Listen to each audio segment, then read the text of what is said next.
Hey guys, welcome to the Meek Brothers Wrestling Rewind.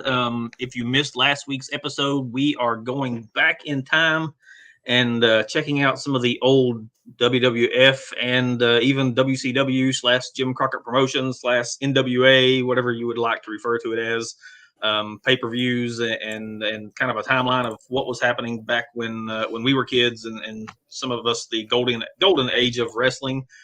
We are on a show that I'm actually was really excited about and have been all week long to talk about. That was Starcade 1985. We did WrestleMania 1 last week. If you want to go back and check that out, if you haven't yet, I had actually watched this a few years ago because I started kind of watching. About 3 years ago, I believe. I decided just on my own to go back and watch all of the wrestling stuff from my childhood, starting with WrestleMania 1. And I'm talking about watching all the Saturday night main events, all the Clash of Champions, all of the NWA Saturday nights, and the primetime wrestling, Raw, Nitro, SmackDown, all the shows, everything that is on the WWE Network. And I'm up to 1996 now, so I have seen this episode, but it's been a few years. When was the last time, or have you seen this one before this week when you watched? No, I had not. This is not one. It happened about 2 years before I was born. So approximately a year and a half, I guess. Yeah, so it's not one I've seen before. Very enjoyable though. I'm glad that we decided to do this because I don't know that I would have went back and just watched it on my own. Well, this and we kind of talked about it last week before we get into the show. The WWF product and the WCW / Jim Crockett Promotions product were exact opposites in pretty much every way. When you watch WWE and even WrestleMania 1, you can tell that the production values are higher. Everything's brightly lit, lots of bright colors, lots of big stars, and all the pomp and circumstance, Hogan, and everything that goes along with that during the 80s. And then when you watch the WCW product, it wasn't WCW yet, but when you watch that product, it was a lot darker, a lot more raw. The arenas were darker. The wrestlers were, really smaller, and most of them anyway. It was grainier footage and tape, and we were talking about good guy territory with Hogan versus Flair, and a bad guy territory with the JCP or JCP. So really opposites in every way.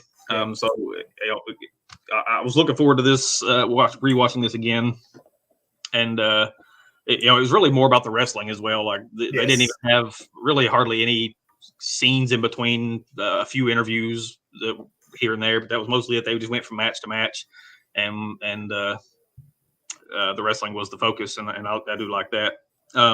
This show, the other contrast here with WrestleMania 1, when we talked about it, was WrestleMania 1, like WWE was still trying to find themselves and fill out this process of pay-per-views, and we got enhanced matches and squash matches, and not really a lot of important matches. We had a women's championship and a tag team championship, but that was really about it. And then sort of the Hogan, Roddy Piper. This particular show has 6 title matches on it. Now, obviously, that's a lot of belts. And the WCW or Jim Crockett Promotions in this era was using several different NWA titles, regional titles and stuff. So there's a lot of titles. Anyway, they'll kind of narrow some of those down as we go, but belts everywhere.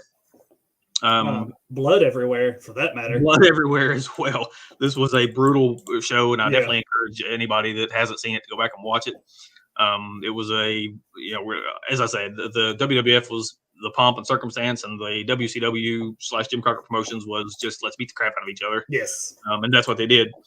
We get the open of the show with our hosts. We talked about Lord Alfred Hayes last week, kind of in his battle with the cue cards. This week it was Johnny Weaver when they cut to him, and he wasn't reading cue cards, but his eyes just repeatedly twitching back and forth between, I assume, the monitor in front of him. Even when he wasn't talking, the segment ended, but they didn't quite cut back to Tony Schiavone yet, so he was just kind of standing there quietly. And his eyes were just constantly shifting from the camera to the monitor, like back and forth. It was again pretty funny watching some of these old 80s wrestling, trying to get used to TV and not really being very good at it quite yet. But let's jump right into the first match because that's what happened on the show. They didn't take a lot of time before they jumped right in.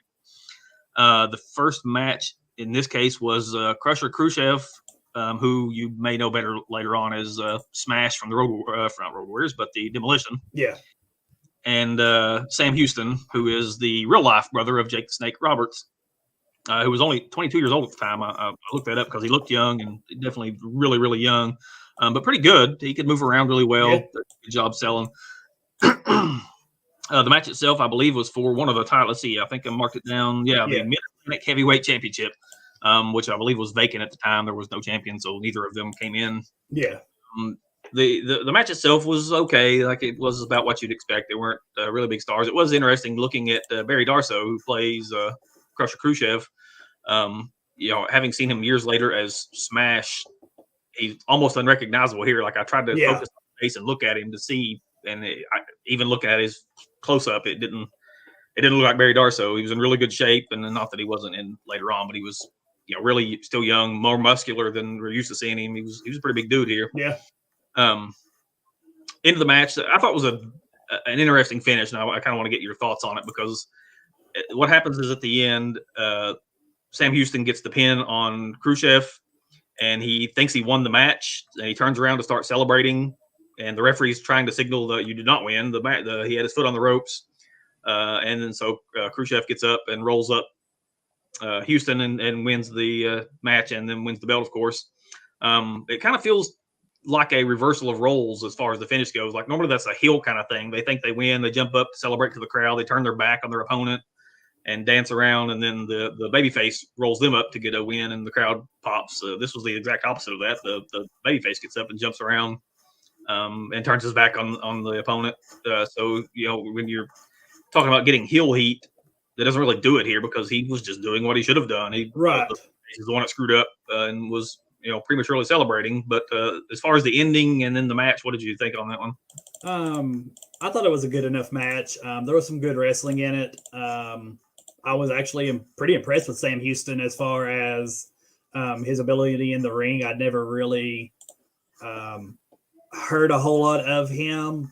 Like you said, he was only 22. I don't know what they did with the story before or after this, but I could see, at least nowadays, them playing up him being 22 and celebrating early.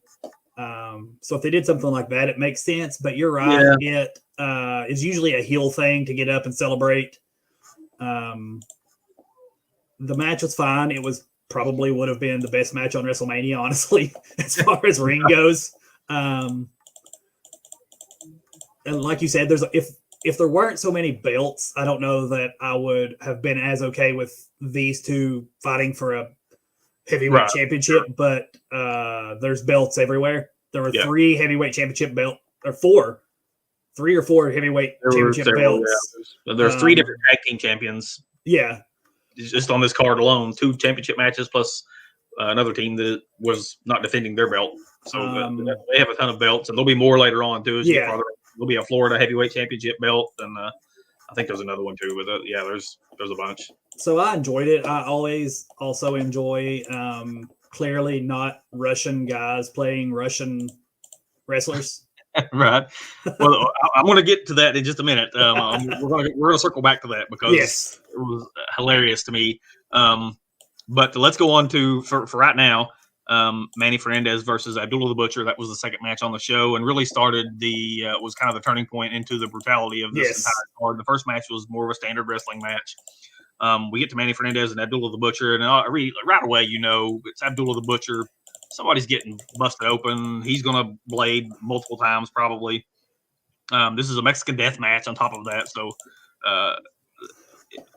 and then there's also apparently a sombrero on a pole match. I don't. The ultimate goal is to put the sombrero up, and the winner is the one that gets that off the pole. Weird addition to the match, but whatever.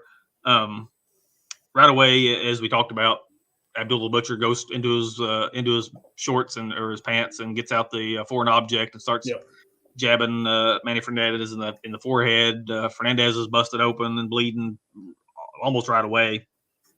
One of the funny things about this match to me was it would show, and kind of throughout the show, but they would show the audience, and it was always some old lady Yep. Going wild for Yep. like it showed an old lady in this match, and she was she kind of looked concerned, and then suddenly she was like, "All right, let's go!" Like she was fired up for this. They were everywhere. They both end up bleeding. At the end, Manny Fernandez, finally gains the advantage and knocks him. I think he gets kicked in the junk, and then he manages to get back up and knock Abdullah off the into the ring post where he moves out of the way, and Abdullah knocks himself into the ring post and hurts his shoulder, and kind of falls out, and then Manny grabs the sombrero. Yep. So he gets the win. Fun match, I guess. Like it is what it is. You're not going to get great wrestling in those type of matches. But for what it was supposed to be, a Mexican death match. So what more would you have expected out of it? Right. It was what it was always going to be.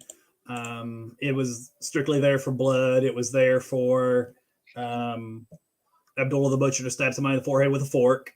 It's what he does. Sad to learn later in years he knew he had Hep C and just didn't tell anybody. Yeah. He also owned the restaurant. Yeah. I don't know if he still does or not. It may still be open, but I know he either owned or owns a restaurant as well in the Atlanta area. Yeah. So knowing that and watching him is a little off-putting. But the match was fine for what it was. It was probably, if it was one of my least favorite matches of the card, but that's just not really the style I usually gravitate towards. If you want a great Manny Fernandez story, go look up Chris Jericho's podcast, Talk is Jericho, and find the episode where he had the Hardy brothers on the show, and they tell a story about when they were, still basically kids and were running their own promotion in North Carolina, and Manny Fernandez just showed up and wanted to be on the card. It's a hysterical story. He demanded to be on the show. After the match was over, we get to, we'll circle back now. They interview Crusher Khrushchev about winning his belt. And now we're talking about a guy who was running mates with Ivan and Nikita Koloff. Yep. If you're not familiar necessarily with especially Nikita Koloff, Nikita Koloff is his actual name because he changed it. He literally lived his gimmick. He legally changed his name to Nikita Koloff. He spoke with that Russian accent at all times. Ivan Koloff also had the Russian accent. And then you get to Crusher Khrushchev in his interview, and he talks as American as it is possible to talk. Like the quintessential American accent, and keeps going on about how we Russians are going to take you down. And it sounds like it's like if I was sitting there trying to tell you that I'm Russian. It was absolutely hysterical listening to him give this pro-Russian promo about how the Russians are the better athletes, and we're going to take over, and I'm going to have this belt for a long time for the Russians. And this man is clearly not Russian. Yeah, Nikita Koloff and Ivan neither one are Russian, but at least they tried. They used they developed an accent, and even go to some of the other supposed Russian characters over the wrestling history. They all at least use a Russian accent while they were using it in the ring. But he did not. He sounded Russian accent. No, which is probably why he changed to Smash just a few years later. You got the like somebody. You'd think somebody. I can't imagine that the people in charge were not laughing somewhere when they were. They had to be. They had to know what was going on. After that, we get a Battle of the Cowboys. Black Bart versus Ron Bass in a Texas bull rope match. Now, a Texas bull rope match is basically a strap match, except for instead of a strap, you have a rope, of course, and there's a bell in the middle of it that you can use to whack each over the head with, which they did. The other stipulation here is that if Ron Bass wins, he gets 5 minutes in the ring in a Texas bull rope match with J.J. Dillon, who was the manager of Black Bart. Yes. And I believe he was a manager of them as a tag team previously, and they broke up, and that kind of led to this match here. Excuse me. J.J. Dillon, I remember, and most people remember J.J. Dillon as far as on-screen roles for being the manager of the Four Horsemen. He had his suit on and always looked nice. The man comes to the ring wearing one of those fake tuxedo shirts in this match that just immediately cracked me up. In a pair of blue jeans. As for the match itself, fairly short and to the point. They beat each other with the bell, like I mentioned. I don't know if you noticed it, but fairly early in the match, Black Bart was, kind of on the receiving end of a couple bell shots, and he got knocked to the ground. And then the camera got a nice close-up shot of him absolutely just blading the crap out of his head. I did. I assume that was not on purpose, but you could clearly see that's what he was doing, just back and forth on his head. Yeah. They both bleed. Once again, our second straight match where both contestants bled. In the end, Ron Bass does get the win, which makes sense because you're setting up the JJ Dillon angle, and we're going to jump right into that. JJ, and I thought and we'll talk about both kind of matches here in just a second, but the JJ match in particular, I thought overall with combined with the other one, told a pretty good story. JJ immediately runs in, which is what anybody would do. Yep. Anybody sensible. He immediately jumps in and starts beating on Ron Bass, who's on the ground. So he just got through beating the crap out of each other. Previously he was already. So JJ runs in, starts beating him down, hits him with the bell and all that. Eventually the ref gets bumped, and that'll be a common theme in a lot of these WCW matches and shows going forward. Dusty Rhodes, who was booking at the time, loved that. Yeah. But there's a ref bump. Black Bart jumps back in, pile drives Ron Bass, and rolls JJ onto Ron Bass. So JJ gets the win. And I just thought that was a really good booking decision, a really good story told through the combination of those two matches, and put a lot of heat on JJ. Yeah. It did. The two matches together definitely told a good story. You knew that Ron Bass was going to win the first one. You don't have a stipulation where you get 5 minutes with somebody if you win, just for you to not win generally. Sure. But they did very good in the second part, as far as, because if you're obviously not a wrestler, you're going to try to get every advantage you can. He jumps in and he starts beating him. Obviously, the good guy's going to get his shots in. That's expected. But then why wouldn't Black Bart come in and help him? Like, he's already there. Like standard wrestling booking 101. Yeah, it made sense. The matches were pretty fun. There was a good amount of not overdone with the bell, and because like if I'm fighting somebody with a bell on a rope, I'm just going to grab the bell and repeatedly whack them until they go down. Sure. Yeah. But that's obviously not a very good story. Right. But I enjoyed the match. I enjoyed both of them together. They made sense. They were well wrestled. JJ Dillon's funny. Yeah. The only problem I really had, I guess, with the story was that it could have played on longer after the pay-per-view, but not long after this, JJ Dillon would, of course, go on and join the Four Horsemen. You're right. Their manager, and so this angle kind of really sputtered out, and this was kind of the end of the angle. But it was it was well done, and I enjoyed that. The next angle in the next match was not well done, and was pretty ugly, and kind of silly. The Barbarian and Billy Graham started with an arm wrestling match, which A, who cares, but B, and I get they were setting up. Paul Jones was with the Barbarian as his manager.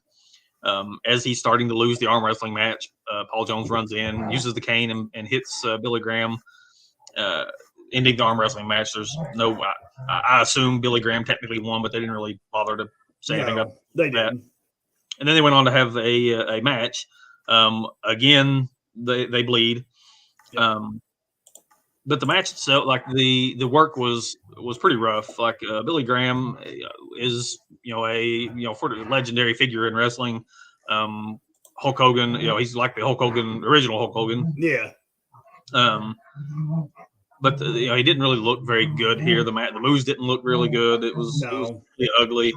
At the end, Paul Jones again comes back in and uses the cane. So you now repeated yourself. It was okay if you want to do it once, and it would at least make sense storyline wise. Right. They to do this exact same thing again in both segments of the match was kind of boring. Yeah.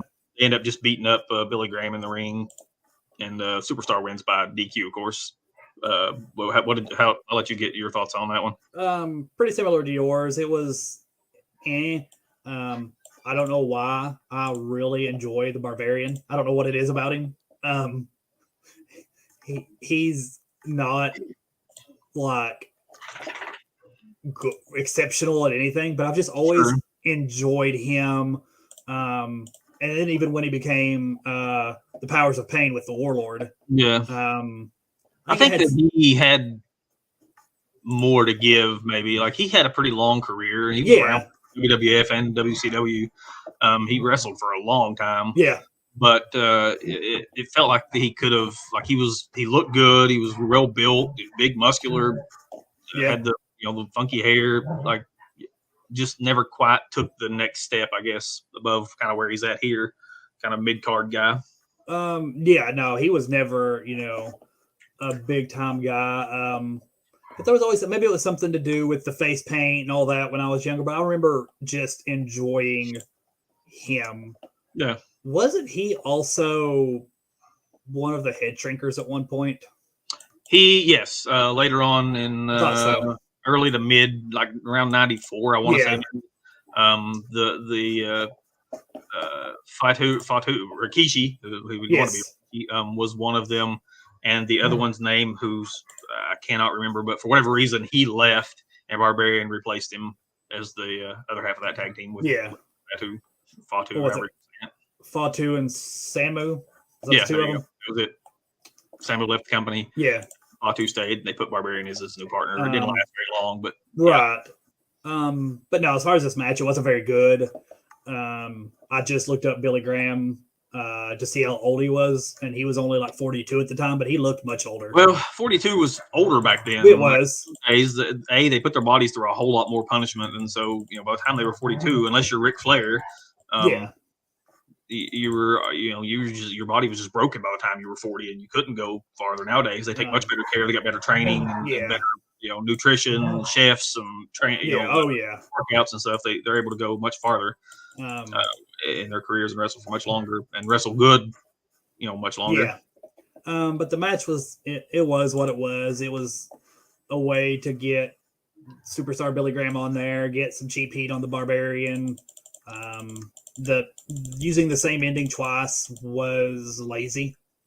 But besides that, it was what it was.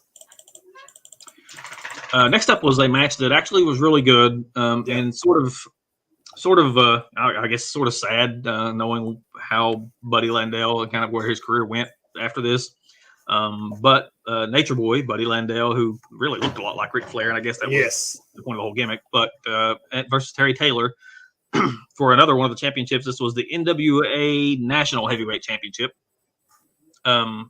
And this one was a really, and it should be, if you know anything about Terry Taylor, and obviously if you know a lot of behind the scenes stuff, if you listen to Bruce Pritchard's podcast, especially, then there's a lot of people that necessarily don't like Terry Taylor. But as far as in-ring work, he was a good worker. Buddy Landel, before the addiction problems kind of settled in, or maybe even early while they were still before he got caught up in it, was also a really good worker. JJ Dillon, here again, he's the manager of Buddy Landel, and again would move on to manage the other Nature Boy very soon after this. But they back and forth match, they worked well. The ref got another ref bump in this match. The match went, I want to say, about 9 minutes. I didn't write it down this time. I did last time.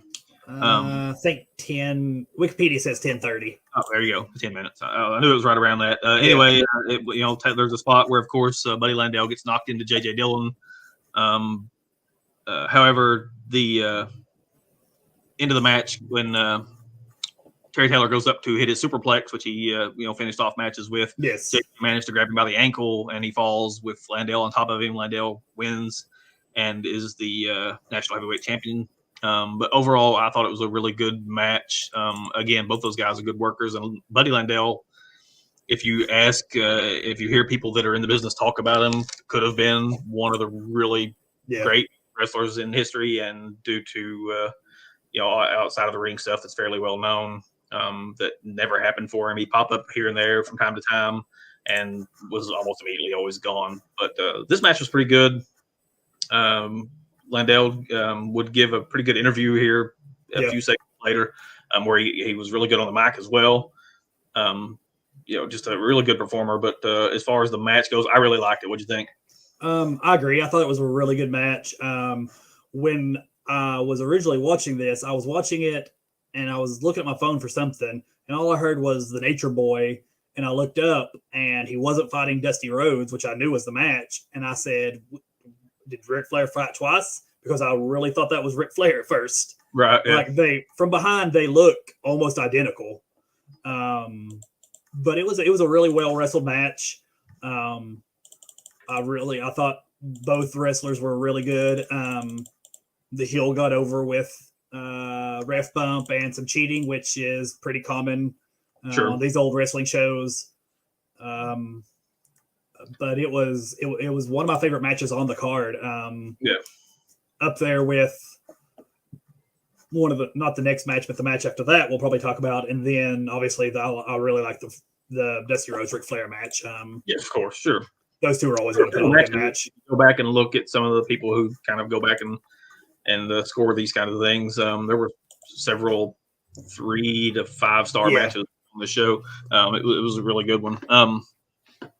The Minnesota Wrecking Crew, which was Ole and Arn Anderson, are up next. They will be taking on Wahoo McDaniel and Billy Jack Haynes. Now, this is the match that I talked about. This match was for Ole and Arn's national tag team titles. Wahoo McDaniel and Billy Jack Haynes were also champions, and I don't remember which. I think the United States tag team champions, and there's also some world tag team champions. So there's 3 different sets of tag team belts floating around. But Wahoo and Billy Jack Haynes belts were not on the line. Just the Ole and Arn's championships. The first thing that stood out to me, that we talked about how the WCW wrestlers were generally, especially during this era, smaller guys. They were more, looked like the guys who would kick your rear end after at a bar or something. However, Billy Jack Haynes does not fall into that category. No. He was an absolute monster, and he would end up in WWE, which makes perfect sense for a bit of a run. But he's a jacked dude in this match. He stands out when he's standing around by the side of Ole and Arn, Wahoo McDaniel, as a monster-looking dude. Yeah, and if there's ever a guy that looked like you were going to get in a fight with at a bar, it was Ole and Arn Anderson. Those guys look like guys that would just love to fight. And, both were very good in the ring. I mean, Arn Anderson is. Oh, yeah. Maybe, he gets left out of the conversation a lot because of Ric Flair. Takes the spotlight. But Arn Anderson is one of the all-time great, in my opinion. Maybe one of the 5 or 6 best wrestlers of all time. Yeah, he was fantastic. This was a good match. Ole and Arn won by heel tactics, naturally. I don't think there was a ref bump in this one, but there was definitely a ref not paying very good attention. That's old school wrestling as well. Like the refs, you watch these shows from the 80s and the early 90s, the referees, if you're buying in and you're kind of getting lost in the story, then you got to believe that these referees are legally blind. Yes, they don't see anything that's not happening directly in front of them, and they're also not too bright because maybe deaf as well, because I don't know how you wouldn't hear the things going on behind you, but suspension of disbelief and all that. Yes, a pretty impressive spot early, because we talk about Arn Anderson as being maybe not WWF size, but he was a pretty good sized dude. Haynes picks him up over his head and press slams him. I thought that was pretty impressive. Early on. The story apparently is that Billy Jack didn't want to do the job, so you see Billy Jack when he's in the ring, he kind of cleans house, and then he tags out and they beat up on Wahoo for the entire rest of the match. They similar to the finish of the previous match, what happens is at the end they kind of get Wahoo in the corner and they knock him down, and I believe it's Ole on the outside, and he holds down Wahoo's leg so he can't kick out. And they get the 3 count on Wahoo that way. So they retained their belts. As I said, the belts that Wahoo and Billy Jack had were not on the line, so they kept their belts as well. But overall, as far as tag team matches go, yeah, it was pretty solid. Billy Jack was pretty comical in the match. If you go back and watch the show, keep an eye on him. He's doing, I suppose, some kind of kung fu stances or something. But it was fairly comical watching him kind of jump around and act silly. Yeah, there was a lot going on with him in this match. But no, it was an enjoyable match. Ole and Arn Anderson are both great wrestlers. I assume Vance went to beat a dog to death. Chased each other around the room. Well, you got to do. At least they're not locking themselves in a closet. Yeah, which we saw yesterday, or day before yesterday.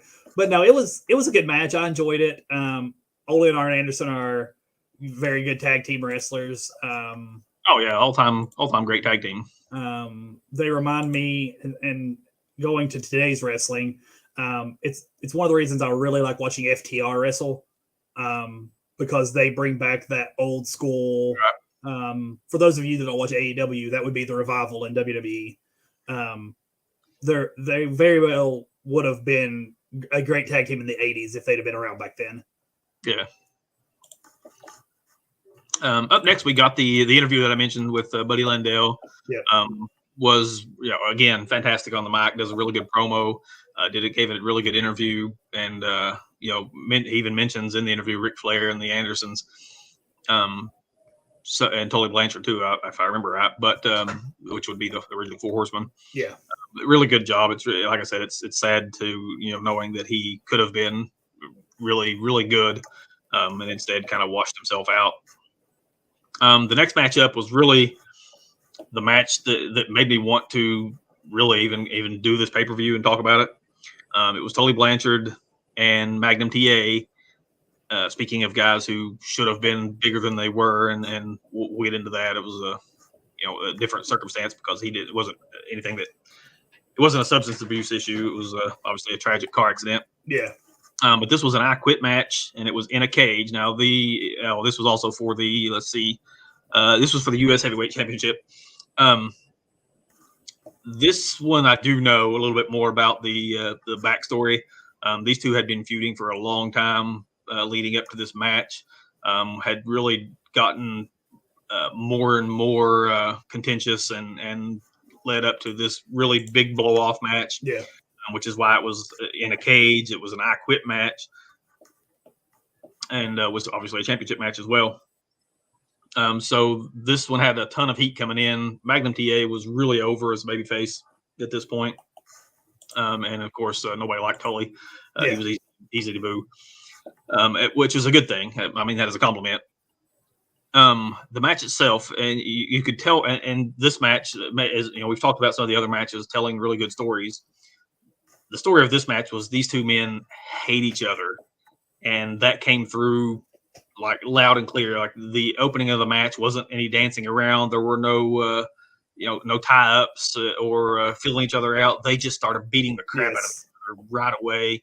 The punches looked realistic. Their facial expressions and the way they looked at each other and talked to each other, like it looked like two guys that had some reason to hate each other. Yeah.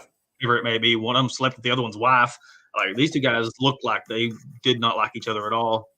And it came through just really well. It went on the whole match. They used the cage, and of course they get busted open as well, which makes sense. And then really was, in some of the other matches you could argue they don't necessarily need blood in every single match on the card. Right. This one, it made perfect sense for them, the storyline to bleed, and they did. They beat each other into the rings. They got the microphone because it was an I Quit match. They had to have a microphone there to say I quit, and they used the microphone, and it looked brutal when they used the microphone. Even like it was so like everything about the match was amazing.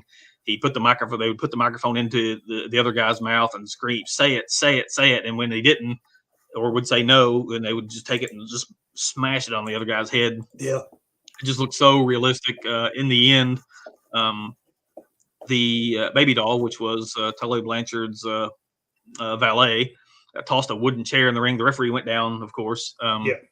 The wooden chair gets tossed in the ring. He breaks it and gets a sharp, kind of a sharp end, and tries to, like in a movie with a knife or something, he tries to stab it into Magnum TA's forehead / eyeball, whatever, that vicinity.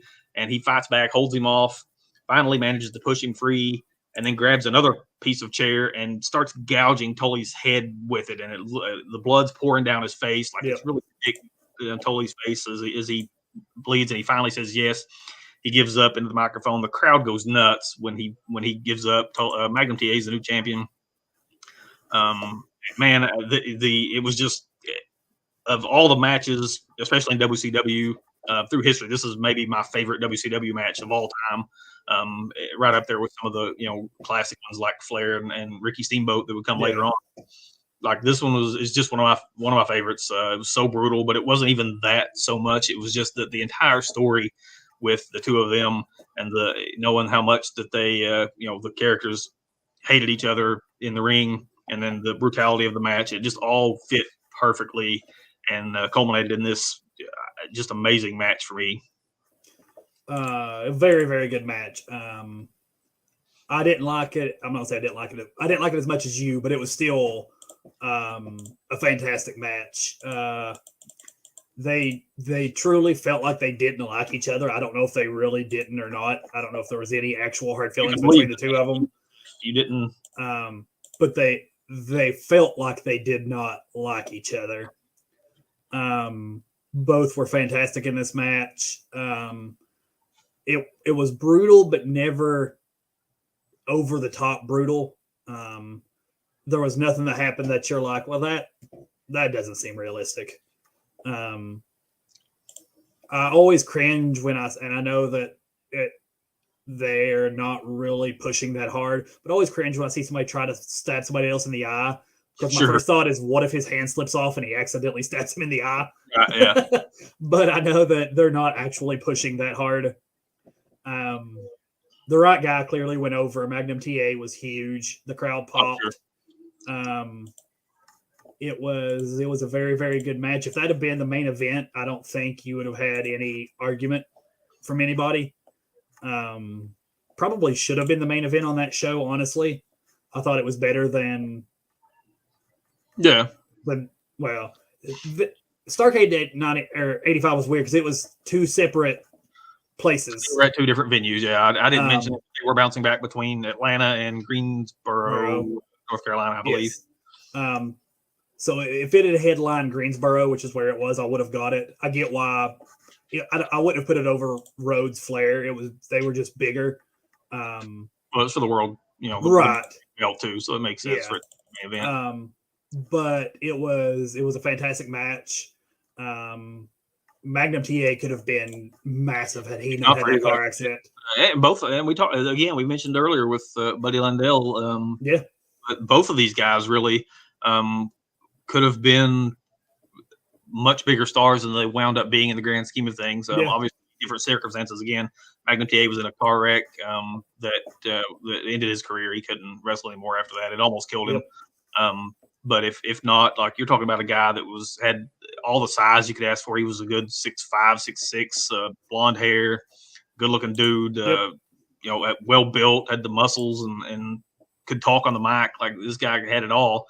Tully Blanchard was similar. Like he was a good athlete. Oh yeah, size. Was also good on a microphone and had a real presence about him. Obviously, his issues were different. He ended up going to the WWF, and then when they tried to go back to WCW, he was let go for substance issues as well, and wasn't allowed to come back. I guess he's maybe cleaned up his act. I know we've seen him pop up in AEW in the last few years, so hopefully he's managed to turn his life around. But both guys could have been bigger, could have been world championship type. I would imagine that Magnum TA, once Dusty was kind of done with his main push, which he didn't last a whole lot longer after this. The Magnum TA would have been kind of the standard for WCW at that point. Sting hadn't come in yet, and I think Magnum TA would have been the kind of the main event to go to. Right. And Ric Flair could have had some great matches. And you got to think that Magnum TA is the kind of guy that Vince McMahon would have tried to have thrown money at. Very possible he may have wound He's up in big. He some point. was, he was big. He had muscles. He was good looking. He was a guy that had everything WWE looked for at that point. But yeah, obviously tragic the way things ended up for him. Lucky it didn't kill him. Yeah, and he would come back to WCW, so they would use him back on, but it was as a sort of host type role. Yeah, he did a comment. I think he commentated for a while. Yeah. Actually, because I read up on his car accident a little bit, and they said that the only reason it didn't kill him was because of how good of shape he was in. Right. They said if he wasn't in that good of shape, it probably would have killed him. Yeah, it almost did. So, you always wonder what if. Sure. But the match was fantastic. Yeah, it's like I said, it's one of my personal favorites from WCW, and certainly from that era, when we got a lot of what are obviously affectionately known as Dusty finishes and such, and Flair managing to keep the belt. Excuse me, in more of the main event matches, but. This one was really good. Yes, I definitely encourage you. If nothing else, if you don't want to watch this entire show, I would recommend going back and at least watching this match. Yes, it was really good and worth viewing. Absolutely. The next match was a sort of a strange one, and I tried to kind of briefly look up the backstory. Maybe you found it, but we had the Midnight Express, one of the great tag teams again of all time, with Jim Cornette versus Jimmy Valiant and Miss Atlanta Lively. Miss Atlanta Lively is Ron Garvin in drag. I don't know why he was in drag. I don't know the setup for this match or why he was dressed as Miss Atlanta Lively. I can only assume that for whatever reason Ron Garvin was suspended or something like that. We've seen these storylines a few times throughout history. Dusty Rhodes famously did one where he was the Midnight Rider. Hulk Hogan did one later on. So these have happened over the years. I don't know that to be fact, but for whatever reason, Ron Garvin's in drag wrestling as Miss Atlanta Lively. The match itself was weird. The Midnight Express wore tuxedos for some reason in the match. One black, one white. I think Bobby Eaton wore white, and Dennis Condrey wore black. It was they sprayed each other with some kind of spray at the beginning of the match. The babyface team had cologne or perfume or whatever and sprayed it in the other team's eyes. And later on, the heel team had baby powder that they pulled out. And then somebody had brass knuckles at one point. Of course, Jim Cornette came in with a tennis racket and that got involved. They tried to take Miss Atlanta Lively's pants off at one point. And, after the match, they did take Jim Cornette's pants off. Yep. The whole match was just really, really odd. And not that there's anything wrong with that. We just got through watching one of the more brutal matches in the history of, as far as main wrestling anyway, wrestling history. So a little bit of comedy here. In the end, Miss Atlanta Lively / Ron Garvin uses the Hand of Stone and nails Bobby Eaton when he tries to come off the top rope, and they get the pin and the win. But interesting match, I guess, would be a way to say it. Yeah, it was strange, to say the least. I looked and could not find why he was in drag.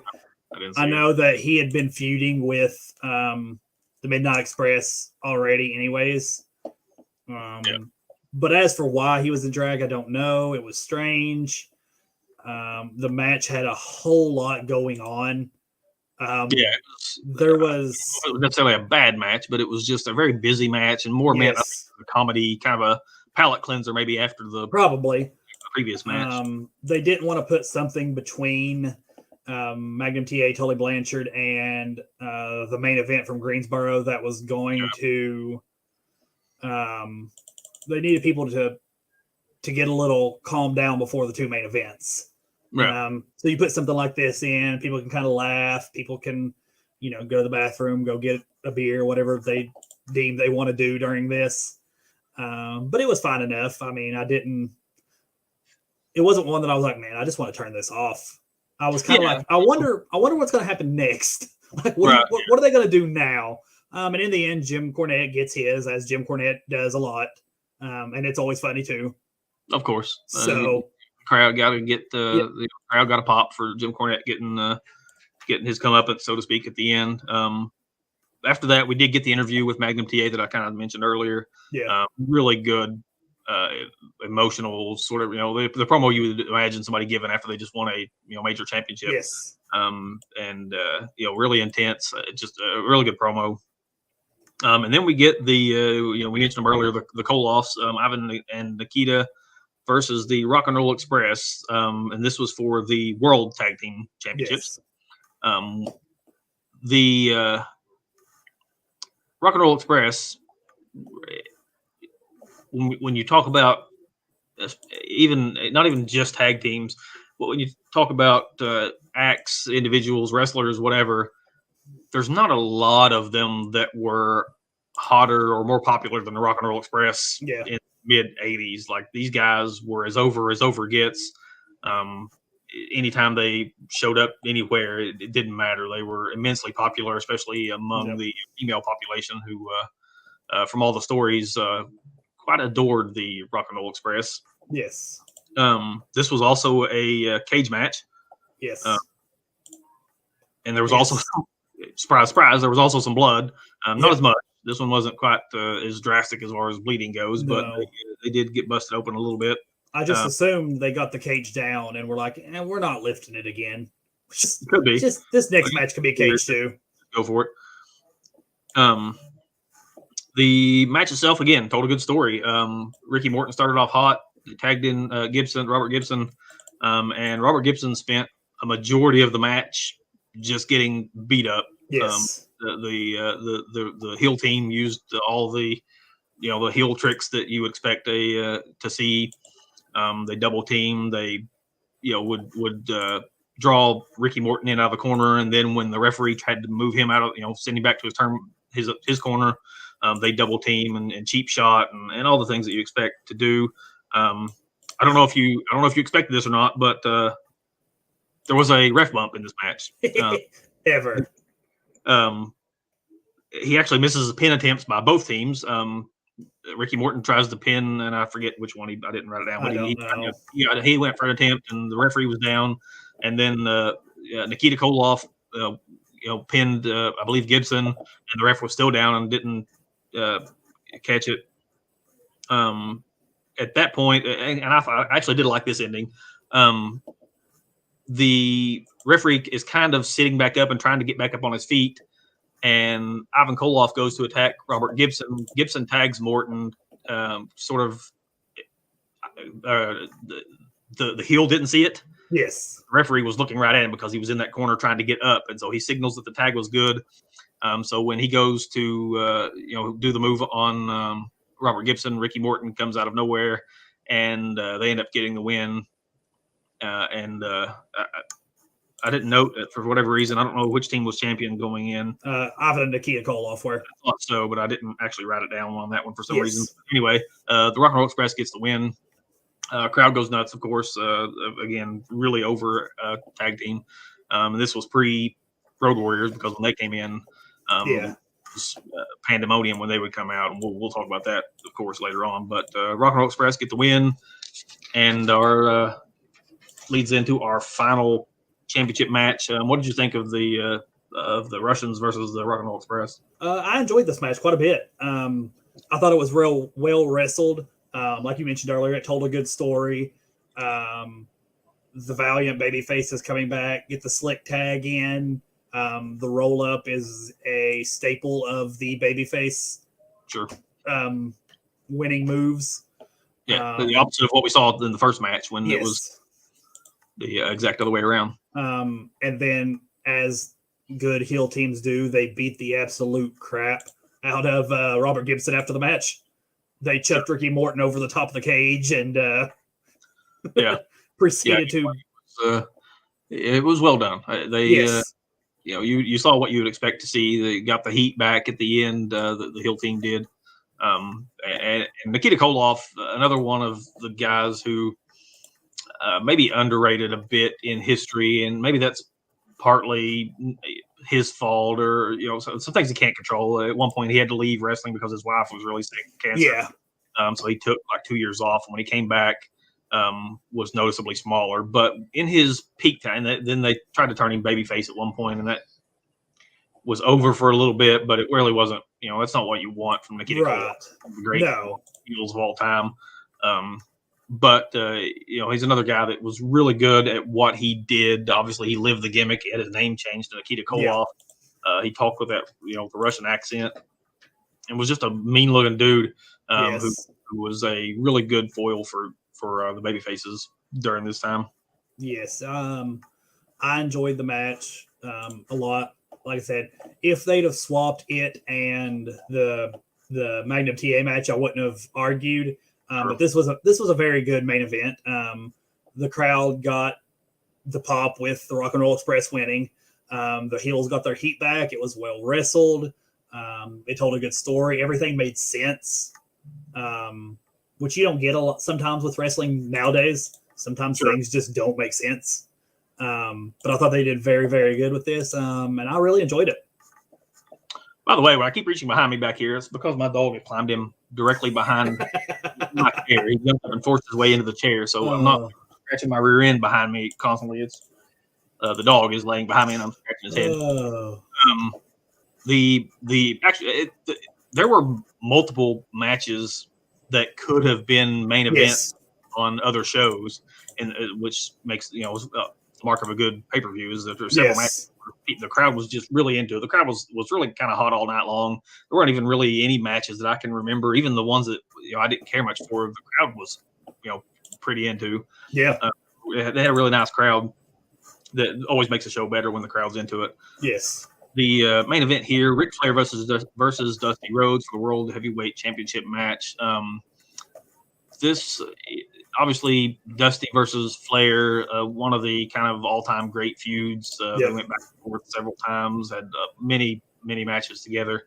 The crowd really into Dusty Rhodes. Dusty's, nobody's ever going to confuse him for one of the great wrestlers of all time. But as far as charisma and the crowd connection with the crowd, there's not very many better than Dusty Rhodes. Like he went to the WWE and was wearing polka dots and all the nonsense that went on there. Yeah, like still into him. Like he could connect with the crowd and have him in the palm of his hand at all times. They were really into him here. He hits his spots through the match. Of course, the elbows that he's famous for. The spots where he kind of rolls his hands and then hits him in the face, and he did all the things that you expect to see Dusty do. A little bit of dancing. Flair does all the Flair spots that we're known Flair for. The throws it where he goes into the corner and flips upside down and over the rope, and then runs the other turnbuckle and jumps off and gets hit. He climbed the top rope to go for a move and gets caught and tossed over. That happens in every Flair match in the history of time. Yes, it does. So he got in, they both got in the spots that the crowd expects to see, and the crowd was hot for all those spots. They popped at each one of them. Yeah. We had a ref bump in this match. I don't know that anybody would have expected that. The ref goes down. Dusty Rhodes actually puts the figure 4 onto Ric Flair.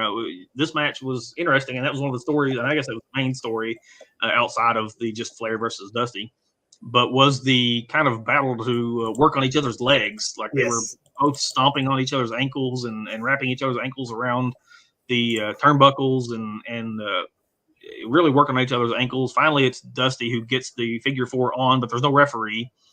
And then, of course, the ending, you can look at it a couple different ways. It's not surprising. And I kind of go back and forth on whether I like these kind of endings, especially in the world title matches. But Arn and Ole run out, and they knock Dusty to the ground. This time it backfires. They try to get the ref back up and count for Dusty being pinned, but it doesn't work out. Then Flair rather tries to suplex Dusty. Obviously, that's not the best idea. No. Large man. And so Dusty rolls him up and gets the pin and gets the win. Crowd goes crazy. He's the new champion. We'll get back to that in just a second. But Dusty wins. He's the champion. It's the pandemonium. Flair and the Andersons leave. A bunch of the other babyface wrestlers who weren't on the show ran into the ring to celebrate with. Maybe it would have been better if Magnum TA and the Rock and Roll Express had run out to celebrate, but instead we got like Taz Watley and a couple dudes I didn't even know who they were. But anyway, they come out, they celebrate, they pick Dusty up. I think Billy Jack Haynes actually was one of them. I think so. They pick him up, and they get their moment, and it was a really nice moment. Overall, the match was pretty good. I guess if the heel run-ins, that's a staple. It's just the way it is. Especially that was going to happen almost every Flair match, especially as we go along, and we'll see those more and more. But in this case, at least it was kind of a playoff that it went a little bit differently, as they didn't end the match. Flair still ends up losing, and Dusty kind of overcomes the odds and gets the belt. But what did you think of the match? I enjoyed the match. It hit the hits. Dusty had his spots, the spots you're always going to see in a good Dusty match. Flair had his. I thought Dusty putting the figure 4 on Flair was a good moment.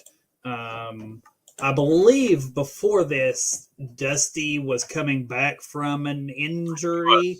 I didn't mention it. You're right. He had just, I think about 2 months prior, they had attacked him and broken his ankle. Yes. Obviously, ankle to heal in 2 months. So it does make sense for Flair to be going after his legs. Of course. So that made sense. They were really, really good with that kind of stuff back in the 80s. Yeah. They did really good with injuries and attacking weak points. And I thought it made sense for Rhodes to go after the legs. I felt like it was kind of a, you did this to me, I'm going to hurt you back kind of thing.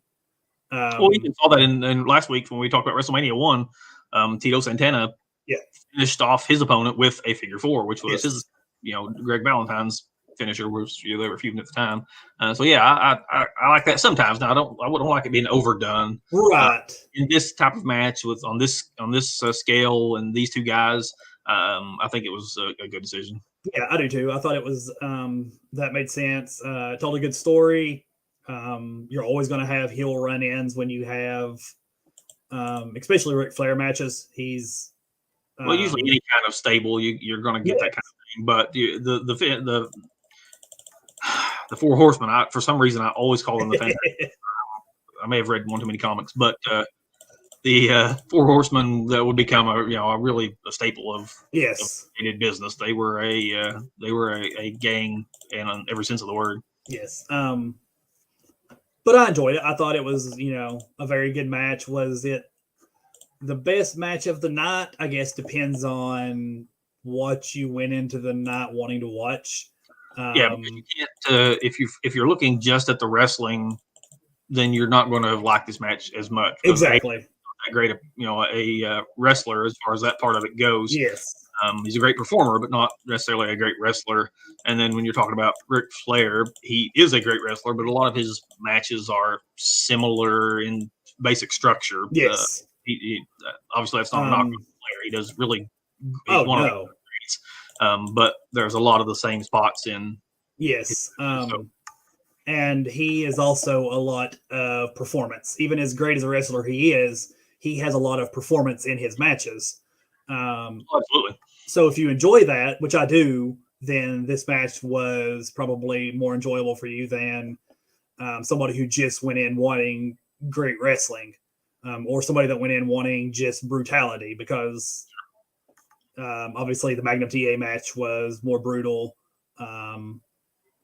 So I thoroughly enjoyed it. I thought it was right up there with the best matches of the night. The Magnum TA match, and probably the Rock and Roll Express match were my three favorites. And those were the which makes sense. Those were the three big ones. Matches. They saved the best for the last. Yeah.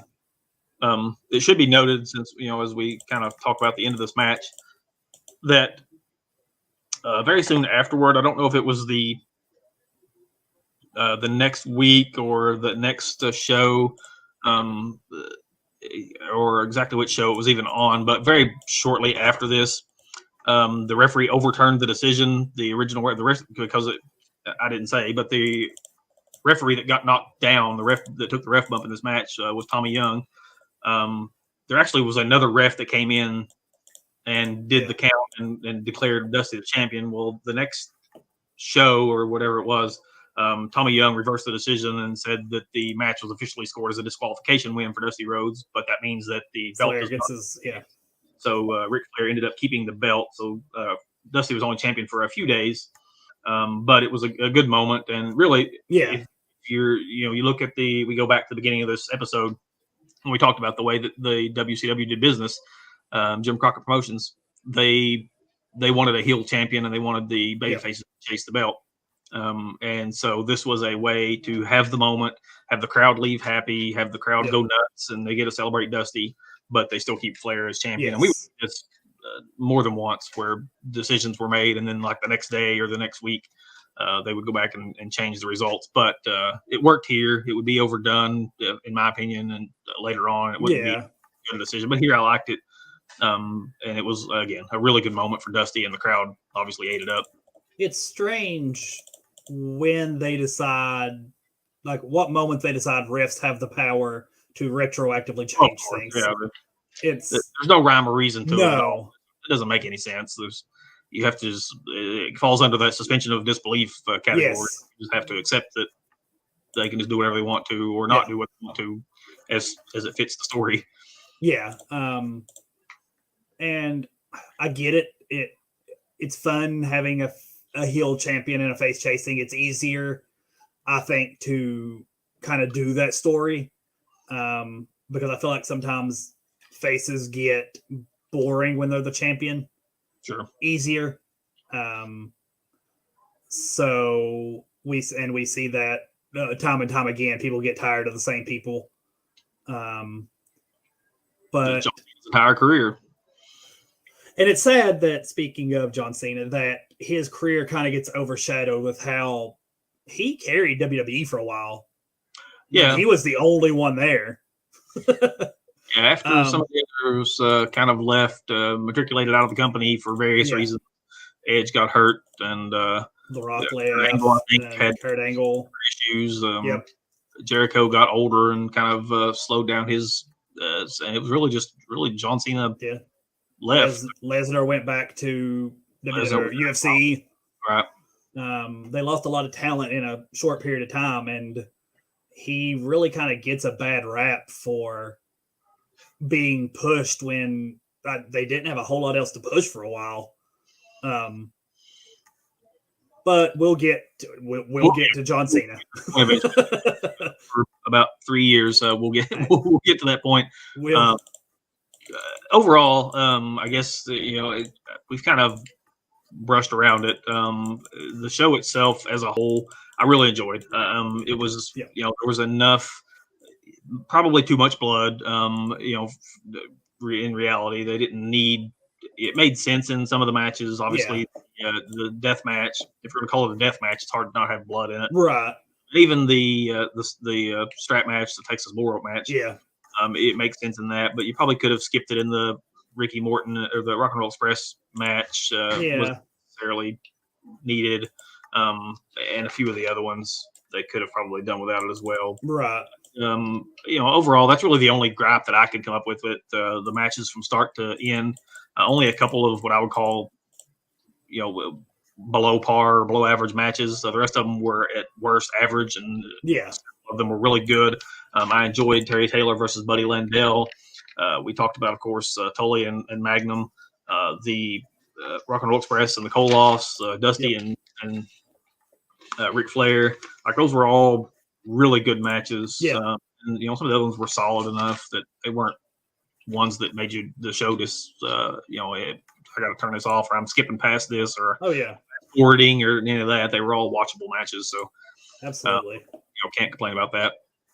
No, but overall the show as a whole. I thoroughly enjoyed the show. I thought it was a really good show. Like you said, there were a few matches here and there that were not, necessarily, I don't want to say not good, but they weren't enjoyable for me. The Atlanta Street Fight tag match with Ron Garvin and Drag was just kind of there. A little bit silly. Yeah. Like I said, which was fine. It wasn't like there was nothing on this show that I watched and said, man, that's terrible. Right. it was a very well done show. The stories made sense. The matches went on in a good order, I thought, which sometimes is very important to a show, how you put matches on. Sure. I enjoyed it much more than I did WrestleMania. I'll say that. I thought it was an easy watch too. It was something that I was able to sit down and watch, and before I knew it, I was near the end. I said, man, this went pretty quickly. Whereas some other shows you watch and you go, man, this is just, it's a drag to get through. I never felt that way. I thought it was a very well done pay-per-view. Yeah, definitely was, in my opinion, one of the best of its era. Yeah. The next show up chronologically is actually WrestleMania 2, so we're skipping. There wasn't a lot. We're in the infancy of pay-per-view, so for several years, WWF had one pay-per-view, and then it was a couple, and then they wound up with the kind of the big four for a long time: WrestleMania, SummerSlam, Royal Rumble, and Survivor Series. It wouldn't be until the mid '90s when they finally, basically had one per month. Yeah. And then WCW really only had one, and then maybe two some years up until the early '90s as well. So we'll kind of be skipping some chunks of era. There are some shows it mixed in between the pay-per-views that we may spend a little bit of time talking about to mix them in. I'm talking about some of the bigger episodes of Clash of the Champions for WCW, maybe a Saturday Night's Main Event. For WWF, there were a couple important ones of those, so maybe we'll get to some of those, kind of fill in some of the gaps in time. But I believe the next one up that we'll be discussing is WrestleMania 2. We would see Hulk Hogan versus another big guy in the main event of that one. I'm pretty sure it was King Kong Bundy. It was. I have not looked it up in advance yet. No, it was. Yeah, that's what I thought. But that'll be the next episode next week, barring something coming up. Hopefully on Tuesday night, but there's going to be some times where it's on different nights just out of necessity. But we appreciate you guys tuning in and checking it out. We had more viewers watch the first episode than I was expecting. I only expected maybe a few of our followers on Twitter that we talk about wrestling from time to time to tune in. But we had several more than that. So pretty happy with that. Hopefully you guys got some enjoyment out of listening to us ramble about it and maybe even a little bit of the old days. If you want to watch the show along with us and join the conversation about it, you can certainly do that and comment live on the show. Yep. If you send us questions on Twitter, even we can probably kind of keep an eye on that and answer some questions along the way. But we're having a good time. I'm having a good time. Watching a lot of this old stuff, so it was fun for me. But we'll see you all next Tuesday night. You want to follow us on Twitter if you're watching this and you're not already doing so. Twitter handles are at the bottom of the screen there at bmeek23 and at Vance Meek. We're pretty much always on there because, for myself, I don't really have any kind of life, and even my job allows me to be on my phone. I've got 2 weeks off between contracts right now, so I'm just sitting at home. Yep. But again, appreciate you guys watching. If you're not watching live and you watch it a little bit later on YouTube, then we still appreciate you just as much. And definitely, if you like what we're doing, give us a like and subscribe to the channel. Yep. Helps us out quite a bit. And other than that, we'll be seeing you guys next week, WrestleMania 2. Yep, it'll be I think better than WrestleMania 1. Just looking at some of the matches. We get some matches I think will be pretty good. I'm not got high hopes for the main event. I've watched it, but I don't remember off my head. British Bulldogs versus the Dream Team in a tag match. Randy Savage versus George the Animal Steel. Paul Orndorff versus the Magnificent Morocco. Yes. Ricky Steamboat versus Hercules Hernandez is on there. So it should at least be. Well, it sounds like, if nothing else, more less enhancement matches, let's say, and more wrestlers that people want to watch. Yes, I do. I think so. So it should be enjoyable. All right. Well, we'll check it out. We'll watch it this week, and we'll see how it goes. Honestly, I know WrestleMania 1's kind of the start of it all, so to speak, but it was not really that great of an event. No, so it really can't be worse. So, but we'll give it a view, and we'll let you guys know. Yep. Tomorrow it will not be live. I'm recording it tomorrow during the day. Tomorrow at 8:00, I will be posting to YouTube the second episode of BSing with Blake with my guest Joe Goodberry, which should be a good time. Talk a little Bengals as we must, and then we're going to talk some video games, some TV, some comics, that kind of stuff. So it should be a good one. Tune in for that, guys. Check it out. All right, guys. See you guys next week. Yep. Have a good one.